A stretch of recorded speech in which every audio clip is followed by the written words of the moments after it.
Bonjour, je vais faire un bilan du plan Lyme en reprenant l'historique de son évolution depuis 2014. Donc, j'ai exercé en médecine générale et en psychothérapie. J'ai été malade suite à une piqûre de tique et j'ai ensuite pris en charge des patients atteints ou suspectés d'être atteints par une maladie vectorielle à tique. J'étais membre du groupe de travail borréliose de Lyme et autres maladies vectorielles à tique à la Haute Autorité de Santé, en tant que représentant des associations de patients relais de Lyme et l'Impact. J'ai participé au premier comité de pilotage du plan Lyme en 2017 et 2018, et j'étais membre du groupe de lecture dans le cadre de l'actualisation de la recommandation de bonne pratique sur le thème borréliose de Lyme et autres maladies vectorielles à tique. Nous allons voir successivement la controverse mondiale à propos de la maladie de Lyme, la recommandation de la Haute Autorité de Santé de juin 2018, la problématique des tests biologiques indirects, le syndrome polymorphe persistant après piqûre de tique, l'évolution du plan Lyme depuis le rapport du Haut Conseil de la santé publique de 2014, et pour finir, on fera un bilan du plan Lyme.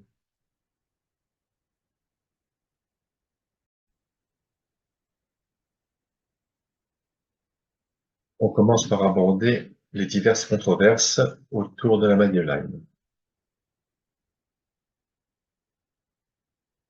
Tout d'abord, il y a une augmentation de l'incidence de la maladie, une augmentation de la population de tiques, qui sont potentiellement de véritables seringues vivantes avec présence de très nombreux agents infectieux.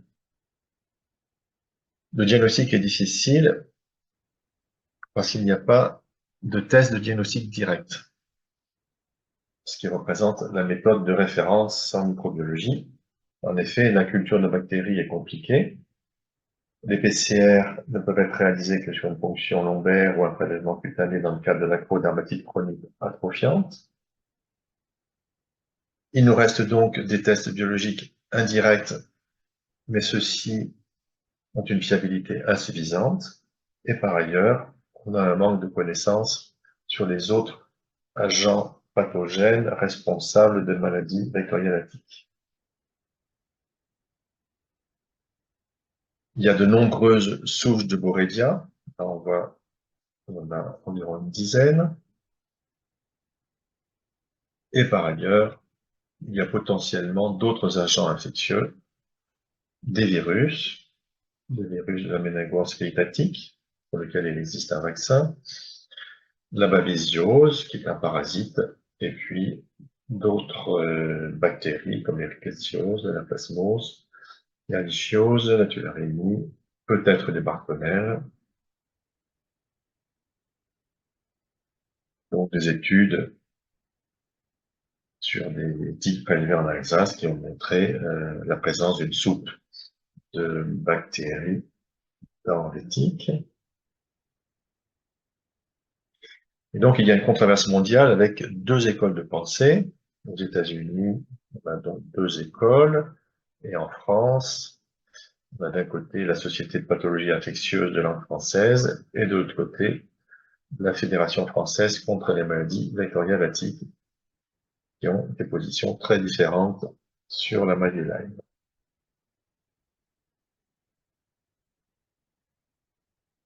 Donc, pour la SPILF, les tests biologiques sont fiables, alors que pour la Fédération française contre la maladie vectorielle à tique, la fiabilité est insuffisante. D'un côté, on nous dit que les formes tardives sont traitées par une ou deux cures d'antibiotiques. De l'autre côté, ces formes tardives peuvent nécessiter plusieurs cures d'antibiotiques. D'un côté, il n'y a pas de rechute ni de forme persistante viable. De l'autre côté, il y a un risque de rechute lié justement aux formes persistantes. D'un côté, on ne peut poser le diagnostic du maladie de Lyme que si on a une confirmation par un test biologique positif. Et de l'autre côté, la maladie de Lyme est possible même si la sérologie est négative. Alors, concernant les formes persistantes, après traitement antibiotique, elles sont prouvées dans différents modèles animaux, chez le macaque, avec présence des Borrelia après plusieurs semaines d'antibiothérapie, chez la souris, chez le chien. Et il est possible que la persistance de la Borrelia soit consécutive à une adaptation aux antimicrobiens, ce chez l'être humain.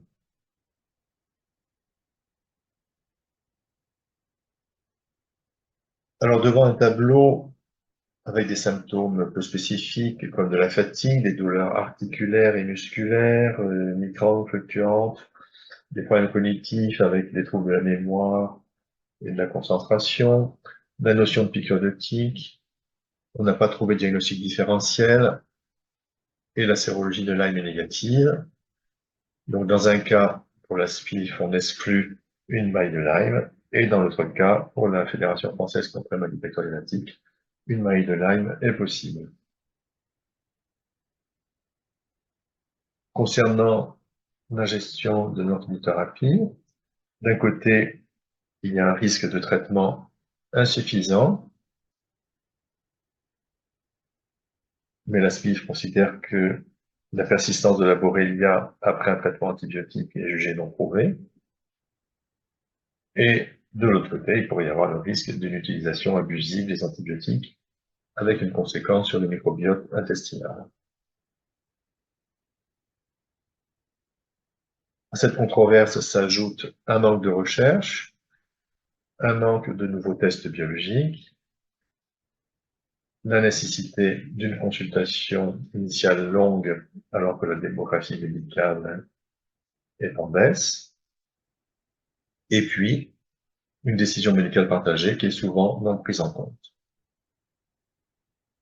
Cette décision médicale partagée, donc c'est un texte de la Haute Autorité de Santé de 2013, dans des situations où on n'a pas de recommandations solides validées par la recherche et les données de la science, et tant que persiste une incertitude scientifique, ce qui est le cas donc de la maladie de Lyme, un dialogue est nécessaire entre les médecins de ville et d'hôpital, entre le patient, pour prendre en compte l'expérience de certains médecins, pour prendre en compte la volonté du patient, et afin d'évaluer les différentes stratégies et options possibles de traitement. Étant donné donc la situation d'incertitude avec le manque de publication, le manque de recherche, la décision médicale partagée est particulièrement indiquée et adaptée dans la situation de la maladie de Lyme. Il faut bien différencier la décision médicale partagée d'une démarche d'éducation thérapeutique du patient. Dans ce dernier cas, il s'agit simplement, une fois la décision médicale prise par un médecin ou l'équipe médicale, d'exposer clairement les décisions prises et d'en vérifier la bonne compréhension afin qu'elles soient partagées avec le patient.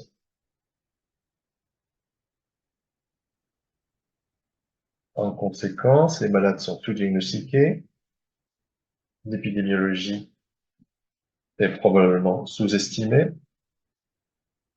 il y a d'importantes répercussions familiales, sociales et professionnelles. C'est une maladie invalidante, avec des malades qui se retrouvent en errance ou qui parfois sont envoyés à un psychiatre. Et comme l'indique la recommandation de la Haute Autorité de Santé de 2018, la prise en charge psychologique ne doit pas être la sortie de secours d'un praticien qui ne sait plus comment soulager son patient.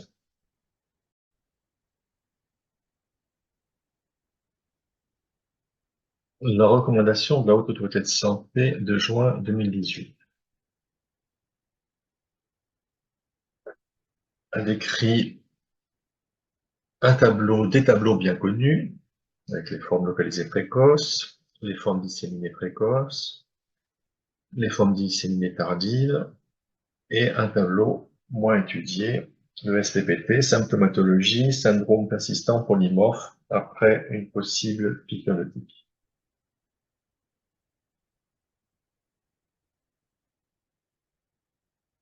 Forme localisée précoce, l'érythème migrant, La forme classique, c'est une macule érythémateuse de forme ronde à ovalaire, de plusieurs centimètres de diamètre, à croissance annulaire centrifuge qui s'étend vers l'extérieur, atteignant le plus souvent un diamètre supérieur à 5 centimètres, avec un éclaircissement central et habituellement sans démangeaison. Une photo ici d'un érectile micran. Le micran peut apparaître aussi de la piqûre de tique après une durée d'incubation courte, de 3 jours, ou beaucoup plus longue, jusqu'à 30 jours. Par contre, une réaction locale précoce qui démange d'une durée de moins 72 heures n'est pas un érythème micran, mais la conséquence d'une réaction à la salive de la tique. Le diagnostic d'un érythème micran est clinique. Il est facilité par la notion de piqûre de tique récente, quelques jours ou quelques semaines, mais dont l'absence très fréquente ne doit pas conduire à réfuter le diagnostic. En cas d'érythème micran, il ne faut pas faire de sérologie sanguine. L'antibiothérapie doit être utilisée rapidement et en première intention avec de la doxycycline. Et c'est une modification du consensus de 2006 qui mettait à l'époque en première intention l'amoxicilline. Donc l'amoxicilline maintenant est en seconde intention et éventuellement en dernière intention de l'azithromycine. La durée de traitement pour la doxycycline ou l'amoxicilline est de 14 jours. Après, on peut se poser la question si on va traiter de la même façon un érythème migrant qui apparaît 3 jours après une piqûre de tique par rapport à un érythème migrant qui apparaît plus d'un mois après une piqûre de tique. La piqûre de tique n'établit que dans 30% des cas d'érythème migrant. Ce dernier est souvent absent, méconnu ou non diagnostiqué en tant que tel.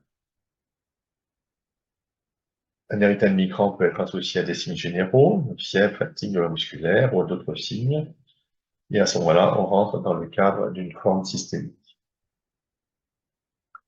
Et puis la maladie de Lyme n'est pas une maladie immunisante, et donc il faudra après continuer la prévention des piqûres de tique.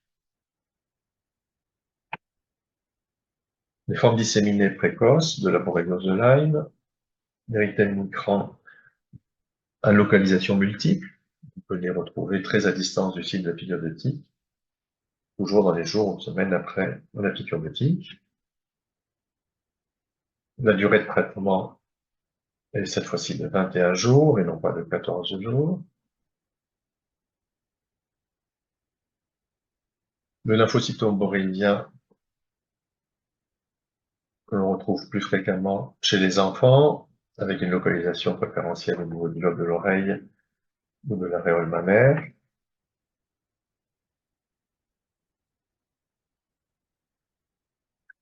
Et puis dans les autres atteintes précoces, on a les paralysies faciales périphériques, unies ou bilatérales, des douleurs radiculaires, des douleurs insomniantes avec des paresthésies, associées éventuellement à une réaction ménagée, qui se manifeste parfois simplement par des simples maux de tête, une atteinte des grosses articulations, le plus fréquemment au niveau des genoux, ce qui donne un genou chaud, gonflé, inflammatoire, ce qu'on appelle une monoarthrite.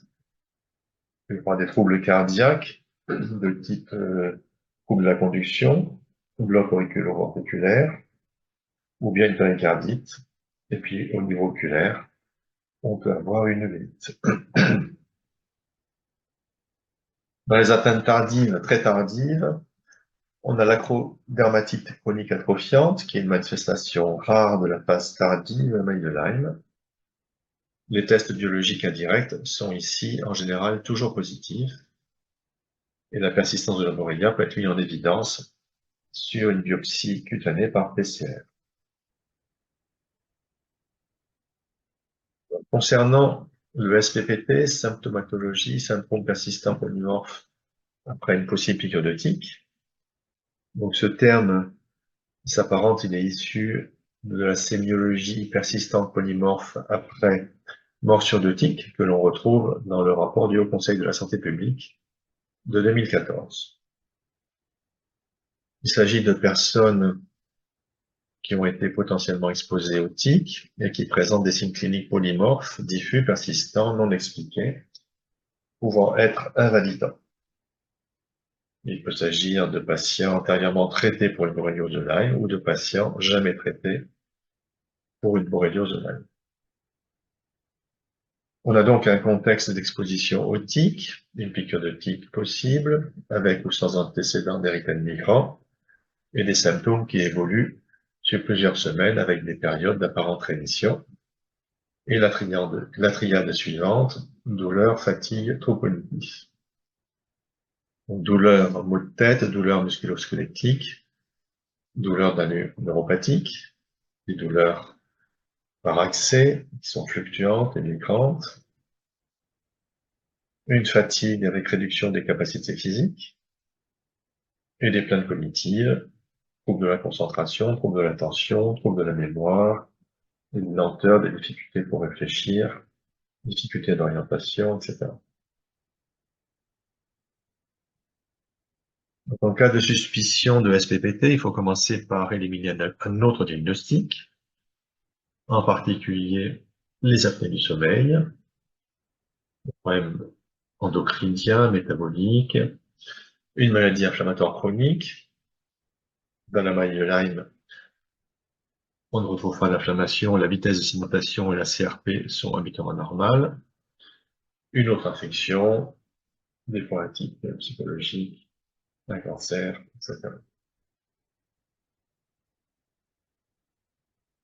Le médecin traitant peut faire en premier recours un bilan général au niveau sanguin et éventuellement un enregistrement du sommeil. Devant un tableau de SPPT, en l'absence de diagnostic différentiel, et même si la sérologie de Lyme est négative, un traitement d'épreuve est indiqué.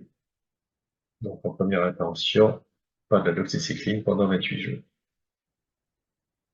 Par ailleurs, prendre en charge la douleur et évaluer les pas psychiques.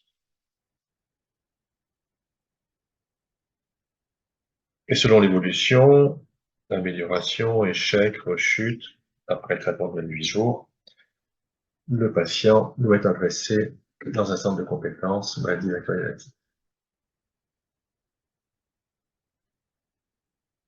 Les antibiothérapies prolongées doivent être documentées sur la base d'une collaboration entre le médecin traitant, le centre de compétences et sur la base également de la décision médicale partagée.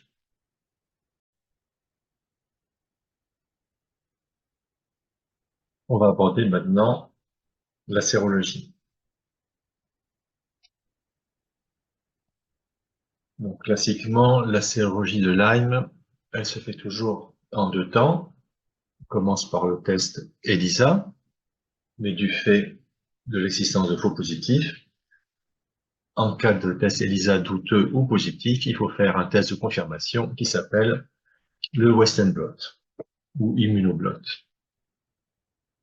De façon arbitraire, un Western blot est considéré positif quand le score est supérieur à 7 avec au moins 2 bandes, voire 3 bandes. Si le test ELISA est négatif, la prescription d'un Western blot reste cependant possible en ville, mais dans ce cas-là, il ne sera pas remboursé, ou bien il peut se faire dans le cadre d'un bilan en centre de compétences pour maladie bactériologique.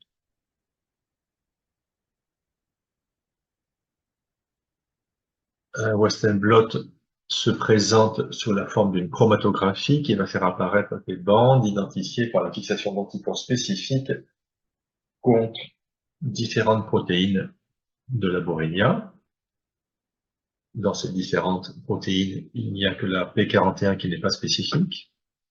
Et puis ensuite, le laboratoire peut présenter le résultat de différentes façons. Alors, je commence par faire une présentation schématique d'une chromatographie. On a ici les IgM ou les IgG. avec une cotation qui est parfois un petit peu différente selon qu'on est à une IgG ou en IgM. Et puis, au niveau de la bandelette patient, on a deux lignes. Une ligne où il n'y a pas de sécrétion d'anticorps et le seuil de positivité, le cutoff, qui est sur la bandelette patient, une ligne en pointillé. On va voir ça un peu plus loin. Donc ici, par exemple, on a un Western blot en IgM avec une absence de réaction sur chacune des protéines de la Borrelia, et donc le Western blot est négatif avec un score à 0. Voilà donc la bande originale, la chromatographie originale. On a ici donc les différentes protéines. Ici, on voit que c'est un Western blot en IgG dans la mesure où on a le pic là qui correspond aux IgG. Et on a ici la bandelette patient, donc on voit que c'est très resserré. C'est pour ça que j'ai fait un agrandissement de la présentation schématique, avec ici le seuil à 0, et ici, donc ce qu'on appelle le cutoff, c'est-à-dire le seuil de positivité.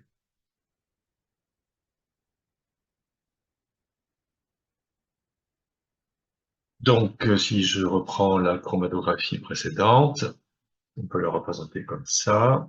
Il y a des protéines sur lesquelles il n'y a pas de réaction, des protéines sur lesquelles il y a une sécrétion d'anticorps inférieur au seuil de positivité, et la présence d'anticorps au-dessus du seuil de positivité sur trois protéines. Ces trois protéines étant chacune cotées à 5, on a donc ici un Western blot à 15. Donc une autre chromatographie, on peut représenter de la façon suivante. Ici, pas de sécrétion d'anticorps. Ici, une sécrétion d'anticorps sur la P41 et qui n'est pas spécifique, donc on n'en tient pas compte. Et là, une sécrétion d'anticorps sur deux protéines spécifiques, mais au-dessous du seuil.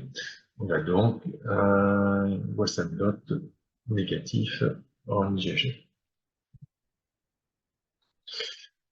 Cette chromatographie, elle peut être rendue par le laboratoire sous la forme de chromatographie, ou bien le laboratoire peut reprendre fidèlement le résultat en nombre décimal, 0,4, 0,3, 0,6, ou bien ce sera rendu de façon moins fidèle avec la présence de traces sur nos trois protéines, ou bien encore les chiffres décimaux inférieurs à 1 seront systématiquement transformés en 0.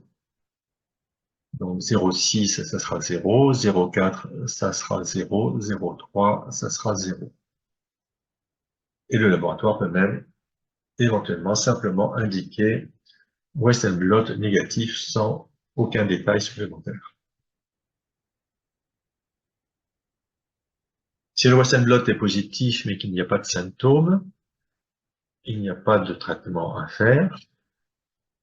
Si le Western blot est positif avec des symptômes de la maladie de Lyme, il faut traiter, et après traitement, il sera inutile de contrôler un Western blot initialement positif. Si le Western blot est négatif, avec des symptômes tels que fatigue, réduction des capacités physiques, syndrome polyalgique, plainte cognitive, pas d'autres diagnostics, pas de diagnostic différentiel, notion de piqûre de tique, voire même d'antécédents des rectales microns non traités, à ce moment-là, un traitement d'épreuve est indiqué. Donc, un Western blot négatif n'élimine pas une maladie de Lyme, et il peut être utile de contrôler le Western blot à distance. La sérologie pose de nombreux problèmes. Il existe différents tests d'ELISA et Western blot, différents kits ELISA et Western blot selon les laboratoires, et on ne sait pas quelle est la combinaison optimale d'ELISA et de Western blot. Il n'y a pas de standardisation des tests dans le choix des antigènes par les différents laboratoires. Certains Western blot peuvent donner des résultats positifs dans des échantillons testés négatifs par ELISA, et donc ça pose problème, ça pose question par rapport à la stratégie en deux temps. D'abord ELISA et après Western blot. Les tests n'ont été développés que pour des espèces spécifiques de Borrelia. Les sensibilités pour d'autres espèces de Borrelia n'ont pas pu être calculées. Certains antigènes de la Borrelia présentent de fortes variabilités de séquence et peuvent ne pas être reconnus par les anticorps. Les anticorps peuvent être séquestrés dans des complexes humains et du fait d'un faible nombre d'anticorps libres, la sérologie peut être faussement négative. Un autre problème concerne l'interprétation des IgM. D'une manière générale, pour les pathogènes, on observe d'abord une augmentation des IgM, puis leur disparition, tandis qu'on a une augmentation des IgE en phase plus tardive. Mais pour la myelime, on peut observer des IgM dans les phases tardives. Alors, il pourrait s'agir de faux positifs, et à ce moment-là, ça témoignerait encore une fois du manque de fiabilité des Western blot, mais cela pourrait être aussi la conséquence d'une altération de la réponse immunitaire qui expliquerait cette persistance des IgM. Les formes compliquées tardives ont davantage de bandes et elles sont de plus forte intensité. La sensibilité des tests augmente à mesure que la dissémination d'agents pathogènes touche différents organes, comme par exemple pour l'acrodermatite chronique atrophiante. Et donc, en conséquence, les résultats des tests sérologiques pour le diagnostic de la borréliose de Lyme doivent être interprétés avec prudence. Ils doivent être corrélés au tableau clinique et à la réponse au traitement. Notre étude qui nous dit également, sur la base des résultats de notre méta-analyse, nous recommandons aux cliniciens de ne pas présumer que les résultats négatifs des examens de laboratoire excluent un diagnostic de maladie de Lyme.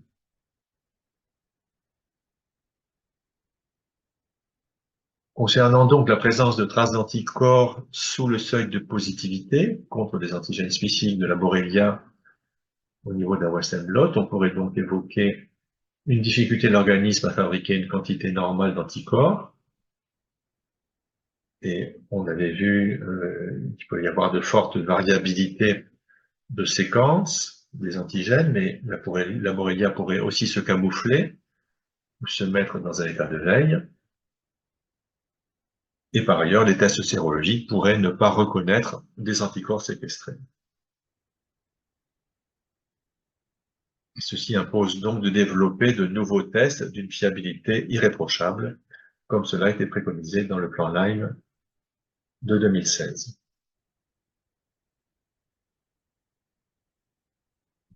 Pour finir, on manque d'outils diagnostiques pour les autres agents pathogènes, qui ne sont pas forcément tous identifiés. La sérologie pour la Babesia, elle est imparfaite et il est indispensable de développer une PCR pour la Babesia. On ne peut pas se contenter de supposer que les contaminations à Babesia sont rares.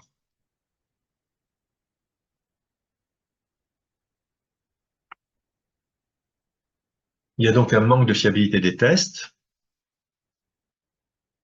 On ne peut pas non plus se fier à des questionnaires avec des listes de symptômes.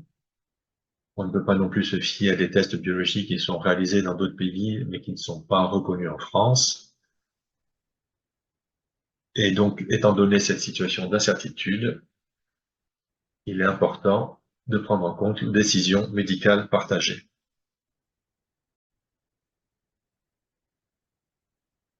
Je vais aborder à présent mon expérience personnelle du SPPT, tant comme malade que comme médecin. Il y a une dizaine d'années, j'ai eu une piqûre de tique sans véritable écran constaté. Rien de particulier dans les semaines qui ont suivi. Et puis environ 6 mois après, j'ai eu l'apparition de douleurs articulaires fluctuantes, migrantes, sans gonflement, avec des décharges électriques dans un doigt, l'apparition d'une fatigue, de troubles cognitifs, avec une difficulté pour réfléchir, des difficultés d'orientation, une inversion des syllabes sur certains mots, et le tout avec des périodes de rémission. Aucun diagnostic n'a été posé, le bilan était normal, ainsi que la première sérologie Lyme, négative tant en IgG qu'en IgM. Mon état général s'est dégradé de façon importante, progressivement, et après 2 ans d'errance, j'ai réalisé une nouvelle sérologie Lyme, qui était cette fois-ci négative en ELISA, négative en IgG, positive en IgM, Western blot négatif en IgG et en IgM, mais présence de traces d'anticorps, OSPC à 0,3 en IgG, P18 à 0,5 en IgM.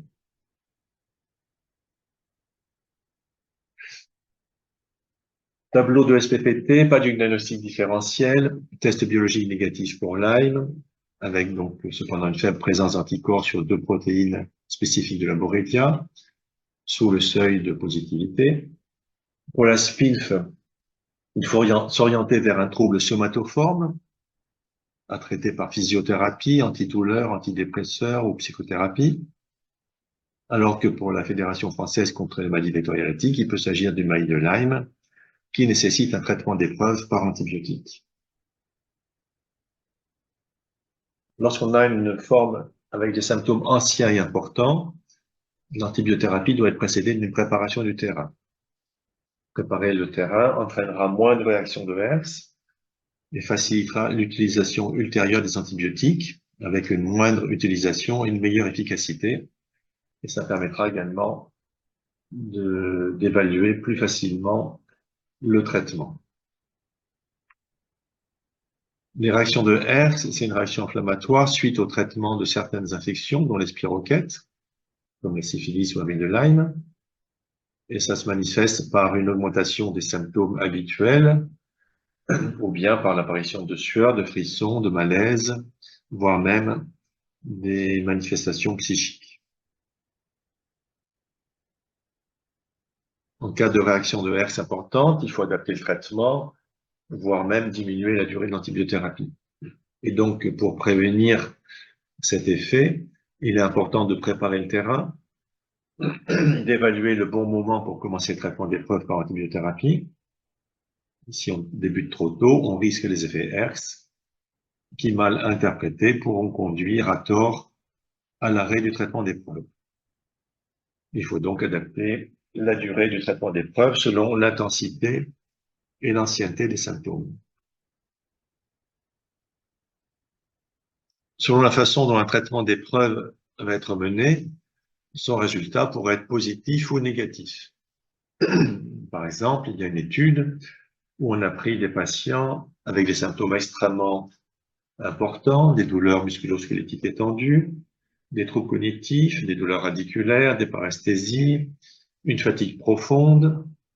On les a traités par 30 jours d'antibiotiques en intraveineux, par ceftriaxone, puis 60 jours de doxycycline, Péros. Et outre le risque d'effets secondaires liés à la fois intraveineuses, avec les risques d'infection, voire même de septicémie, il y a les risques d'une antibiothérapie intensive menée de façon continue, il y a les risques d'effets Herx, du fait de l'absence de préparation du terrain, et il y a les risques d'une inefficacité par adaptation aux antimicrobiens. Donc, pour qu'un traitement d'épreuve ne soit pas considéré à tort comme négatif, il est important de préparer le terrain, d'introduire les antibiotiques au bon moment, selon l'ancienneté et l'intensité des symptômes, sur des durées adaptées, et de combiner médecine moderne et médecine traditionnelle car un mécanisme d'adaptation aux antimicrobiens pourrait expliquer la persistance de Borrelia. Il y a des études anciennes qui ont déjà montré la possibilité d'une telle potentialisation entre antibiotiques et huiles essentielles.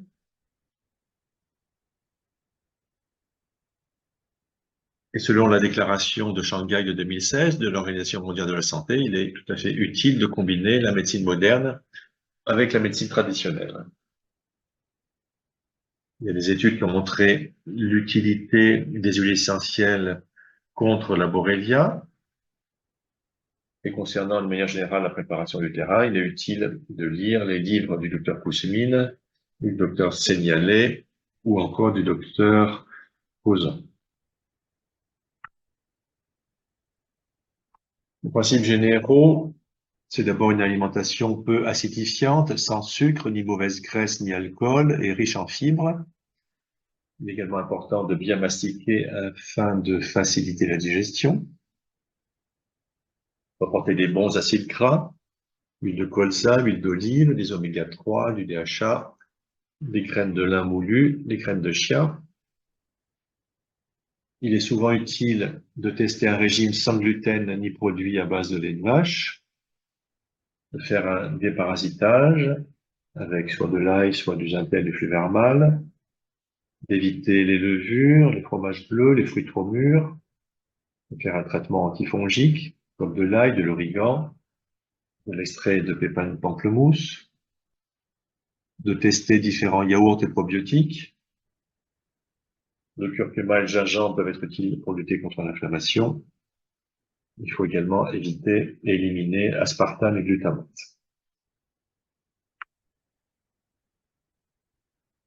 Il y a beaucoup de plantes et d'huiles essentielles qui ont des propriétés anti-infectieuses ou anti-inflammatoires. L'Artemisia annua, c'est plus spécifique pour la Babesia. Mais sinon, pour la Borrelia, il y a de nombreuses plantes comme l'Anthrographis, la Scutellaria, la renouée du Japon, Cryptolepsis, rive du chat, Sidacuta. Au niveau immunitaire, on peut utiliser les champignons comme le reishi, le cordyceps. Il y a même des protocoles pour la de Lyme, comme le protocole Benner ou le protocole Coden, mais cela a un coût important. Outre son action hépatique, le chardon-marie a une action intéressante au niveau immunitaire. Pour la fatigue, on peut utiliser l'échinacea, l'éleutérocoque, l'ashwagandha. Le ginkgo biloba peut être utile au niveau cognitif. Et d'une manière générale, il est important de recharger l'organisme en vitamine C, en vitamine D, en coenzyme Q10, en zinc, en magnésium, etc. Les huiles essentielles sont contre-indiquées en cas de grossesse, de problème rénal ou hépatique, et chez les enfants de moins de 6 ans. Il faut adapter les doses selon le poids, les mélanger avec un peu d'huile végétale lors d'une utilisation par voie cutanée, et bien se laver les mains après utilisation pour éviter de mettre des huiles essentielles dans les yeux. Par voie cutanée, au niveau des avant-bras, au niveau du bas du dos, on peut utiliser le thym saturoïde, le bois de haut ou le thym linalol, du tea tree, du Eucalyptus radiata, du ravinsara, du palmarosa. Au niveau de la plante d'épier, on peut utiliser la cannelle de Ceylan ou le clou de girofle. Et au niveau par voie orale, on peut prendre de l'origan encapsulé, sauf en cas d'ulcère d'estomac, de gastrite, voire même d'œsophagite, avec un peu d'huile essentielle de citron. Et puis, il y a encore beaucoup d'autres thérapeutiques naturelles qui peuvent être utilisées. Concernant le soutien psychologique, on a deux cas de figure. Des réactions d'irritabilité, d'anxiété, voire même une dépression rationnelle vont disparaître spontanément avec le traitement anti-infectieux.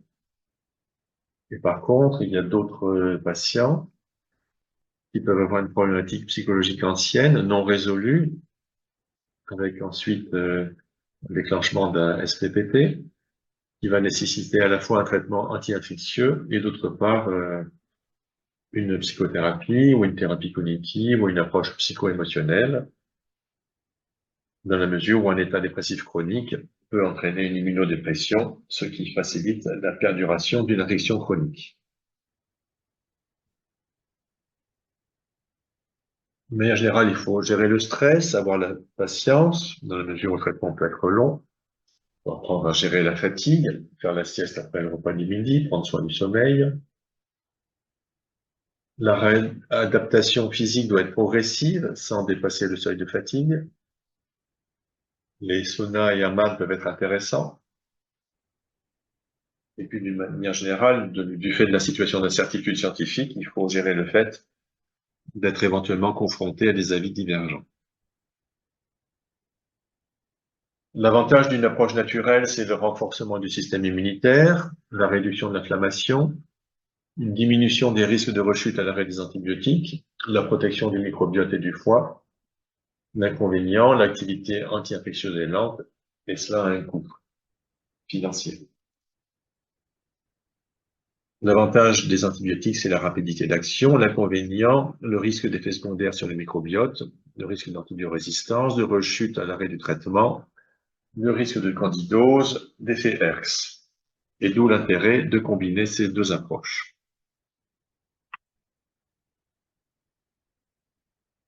Alors, comment j'ai été soigné? D'abord, une préparation du terrain pendant 2 mois, comme indiqué plus haut, avec des plantes et des huiles essentielles. Et ensuite, 2 cures d'antibiotiques sur 14 jours, avec 7 à 10 jours de repos entre ces 2 cures. Il y a eu un effet positif avec une amélioration partielle. De ce fait, l'antibiothérapie a été poursuivie, toujours intercalée avec des phases de repos. Donc, il y a eu utilisation de cycline, de macrolide, mais aussi 2 cures de phasigine sur 5 jours à 1 mois d'intervalle.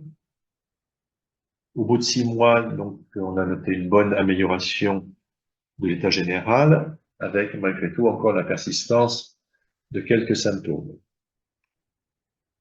Donc en dose cumulée, cela a consisté en 3 mois d'antibiotiques, donc toujours associés aux huiles essentielles, et avec des huiles essentielles et des plantes seules pendant les phases de repos sans antibiotiques.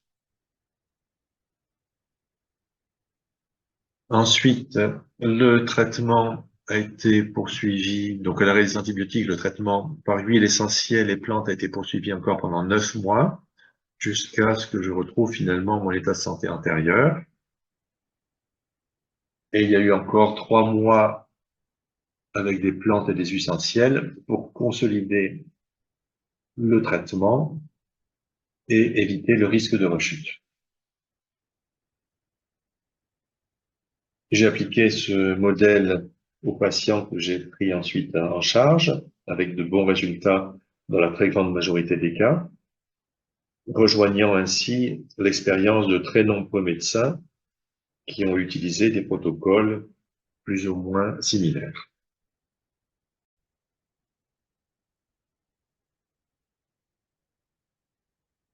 Nous allons aborder à présent l'évolution du plan Lyme depuis le rapport du Haut Conseil de la santé publique de 2014. En mars 2014, le rapport du Haut Conseil de la santé publique rappelle l'existence d'une controverse dans le monde et recommande d'étudier la sémiologie persistante polymorphe après invention de tiques, de mener en collaboration avec les associations de patients des protocoles de recherche, d'améliorer les tests biologiques, à la fois contre Borrelia et les autres pathogènes, avec les nouveaux outils moléculaires. En juillet 2016, la SPIF publie un article dans lequel elle considère qu'il n'y a pas de controverse et qu'il n'est pas justifié de modifier le consensus de 2006. En septembre 2016, le plan Lyme rappelle l'existence de nombreux débats et controverses. Mars 2017, c'est le début des travaux à la Haute Autorité de Santé, mais il y a un conflit d'intérêts de type école de pensée du fait d'un pilotage assuré par une seule des 2 écoles de pensée, la SPIF, conjointement avec la HAS, et d'une surreprésentation d'une école de pensée, toujours la SPIF, dans le groupe de travail, dont le président est par ailleurs membre de la SPIF. La Fédération française contre les maladies vectorielles à tic a donc fait valoir cette problématique afin d'obtenir une meilleure représentation dans le groupe de travail face à la SPIF. En juin 2018, alors qu'elle avait piloté les travaux et après avoir accepté dans un premier temps le chapitre sur le SPPT, la SPIF refuse d'endosser le document final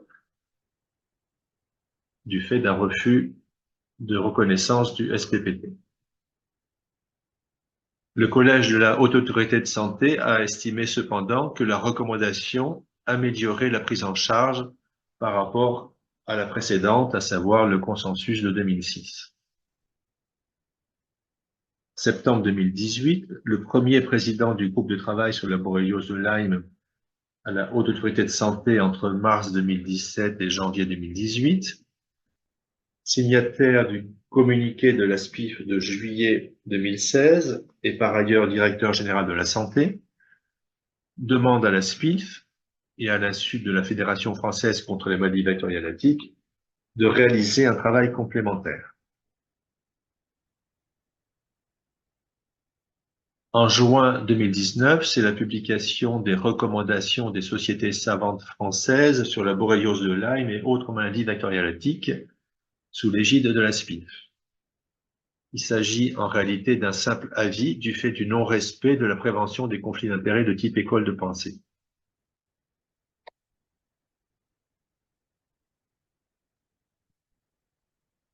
Cet avis mentionne des symptômes caractéristiques de la borréliose de Lyme, érythème migrant unique ou multiple, le lymphocytome borrélien, l'acrodermatite chronique atrophiante, des manifestations neurologiques évocatrices comme la paralysie faciale, une méningo-radiculite,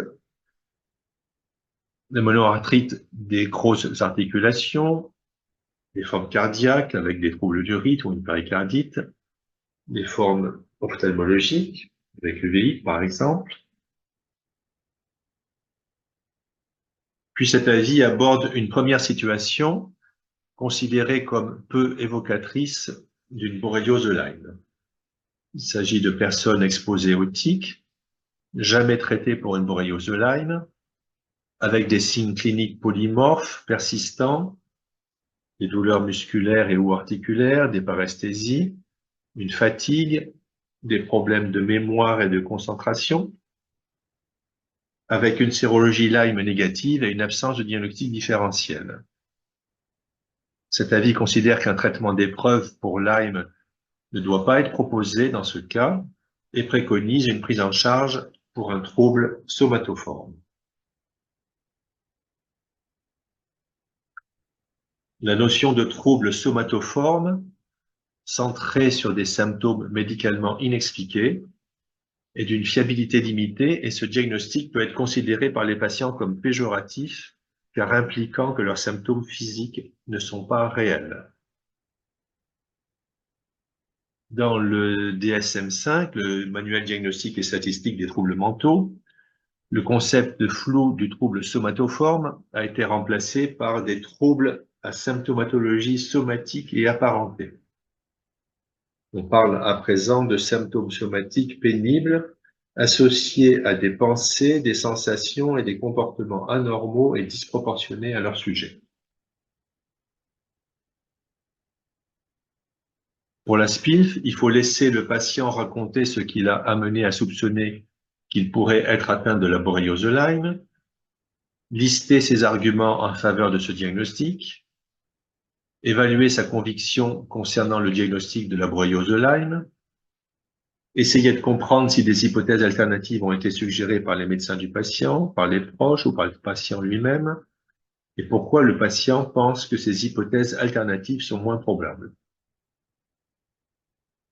Pour la Fédération française contre les maladies vectorielles à tic, ce tableau doit être mieux étudié et il faut proposer une antibiothérapie d'épreuve selon la recommandation de la Haute Autorité de Santé de 2018.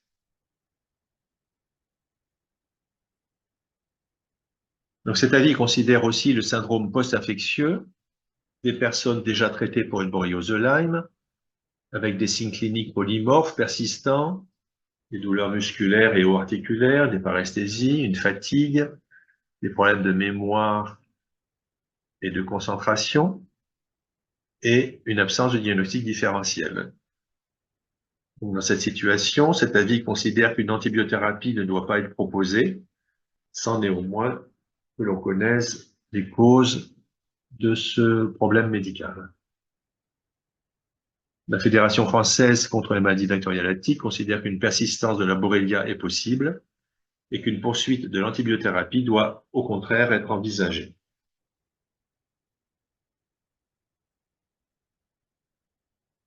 Qu'il s'agisse d'un syndrome post-infectieux ou d'un trouble somatoforme, l'approche proposée par cet avis repose sur de la physiothérapie, sur une réadaptation physique, une rééducation cognitive, tout en restant modeste dans les ambitions thérapeutiques. En niant l'existence d'une controverse scientifique, en la considérant comme une simple polémique médiatique, en ne prenant pas en compte l'expérience des médecins de ville, en mettant l'élaboration des recommandations et les 5 centres de référence sous contrôle d'une seule école de pensée, la décision médicale partagée est oubliée au profit d'une simple éducation thérapeutique. En 2022, un parcours de soins a été défini. Après le bilan sanguin de premier recours en ville, le médecin traitant peut faire un courrier pour obtenir une consultation dans un centre de compétences pour maladies vectorielles lactiques. Les malades ne peuvent pas prendre directement rendez-vous. Et comme cela a été mentionné dans la recommandation de la Haute Autorité de Santé de 2018, les centres de compétences devraient développer un réseau ville-hôpital avec les médecins traitants. Le texte aborde aussi le cas des plaintes fonctionnelles non spécifiques, mais la recommandation de la Haute Autorité de Santé de 2018 étant alors en cours d'actualisation, ceci reste sans valeur. On peut noter la volonté de reprendre les grandes lignes de l'avis des sociétés savantes de 2019 et non la recommandation de la Haute Autorité de Santé de 2018. Ainsi, en cas de fatigue, de douleur, de troubles de la concentration après piqûre de tique, le guide considère que cela n'est pas compatible avec une maladie de Lyme et qu'il faut faire ni sérologie Lyme, ni traitement d'épreuve. Et devant les mêmes symptômes, mais après traitement d'une maladie de Lyme, le guide considère que les traitements anti-infectieux ne sont pas indiqués.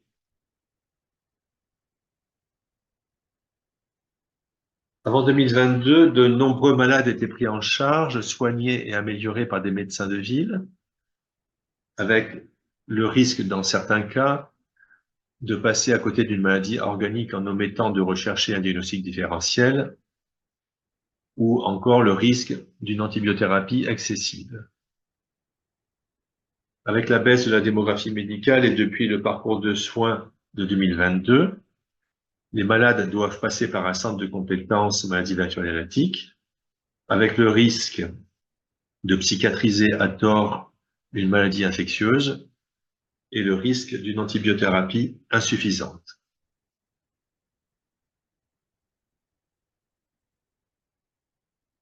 Depuis que le parcours de soins oriente les malades vers les centres de compétences ou de référence, l'activité de ces derniers doit être évaluée,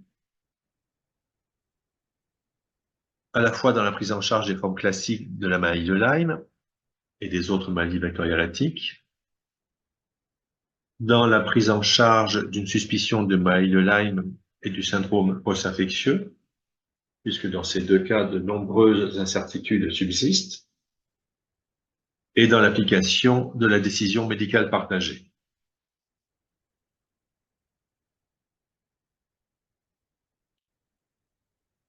Par exemple, pour une suspicion de maladie de Lyme, un trouble somatoforme a-t-il été évoqué?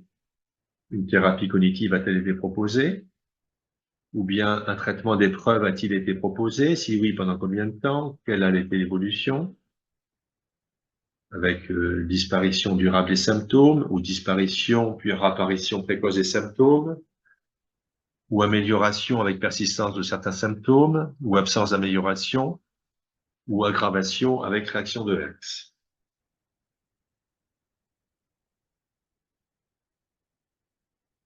Concernant le syndrome post-infectieux, ou PTLDS, le traitement symptomatique a-t-il amélioré la qualité de vie et fait disparaître les symptômes?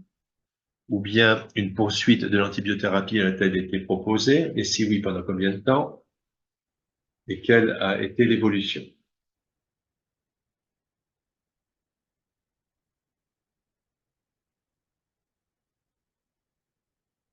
Dans la mesure où l'amélioration de l'ensemble des symptômes ne se fait pas forcément au même rythme, il est nécessaire que les patients fassent eux-mêmes une évaluation de façon hebdomadaire à l'aide d'échelles sur la fatigue, les troubles cognitifs, les douleurs, la qualité de vie. Et il est également important que les malades soient acteurs de leur propre santé, s'informent, que l'entourage du patient ait une bonne compréhension des problèmes.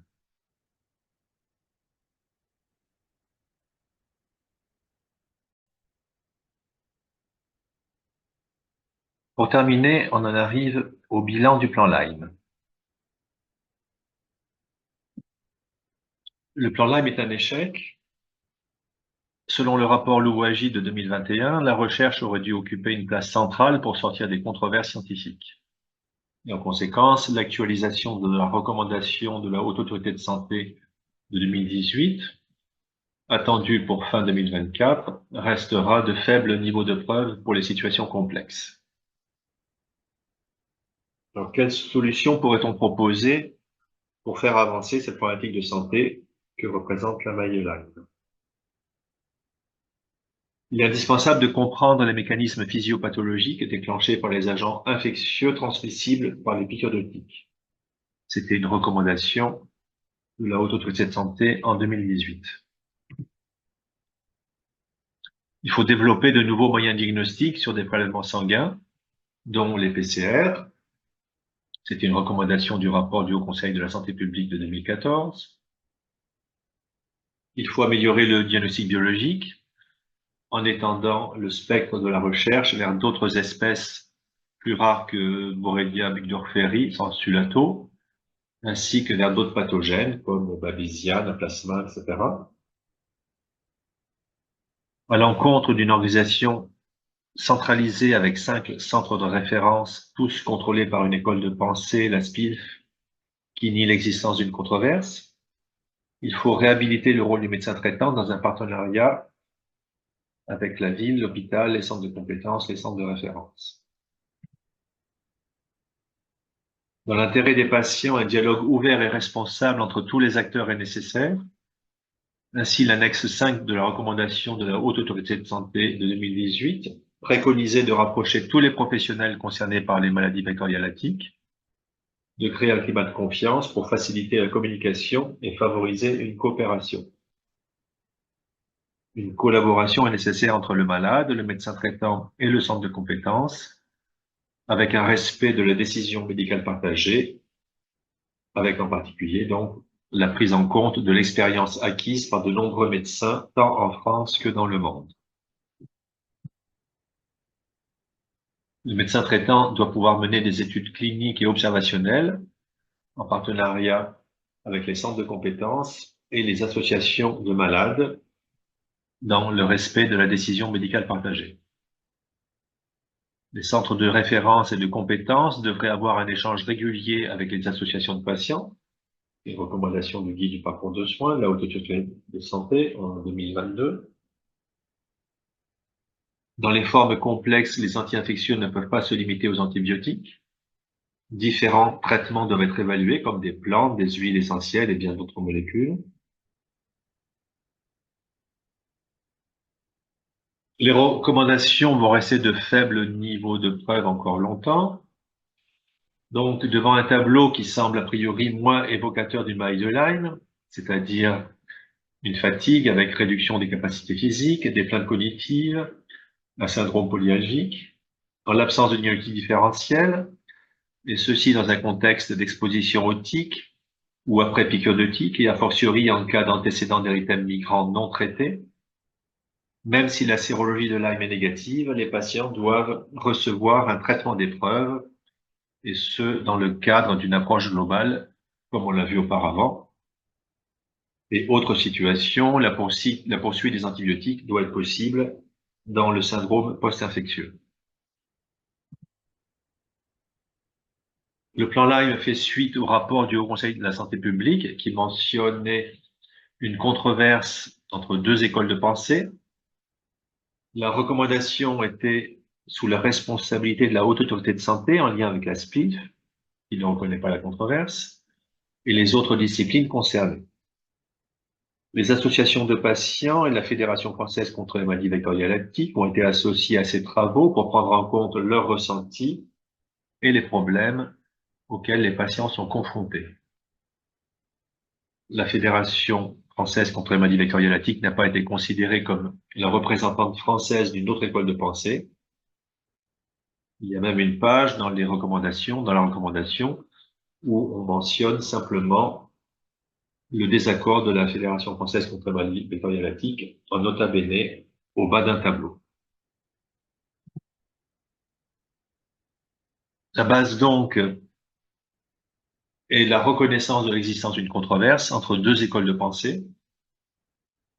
Les recommandations doivent être élaborées dans le respect des règles de l'expertise sanitaire avec une prévention des conflits d'intérêts de type école de pensée. Une école de pensée ne peut pas co-diriger les travaux avec la Haute Autorité de Santé.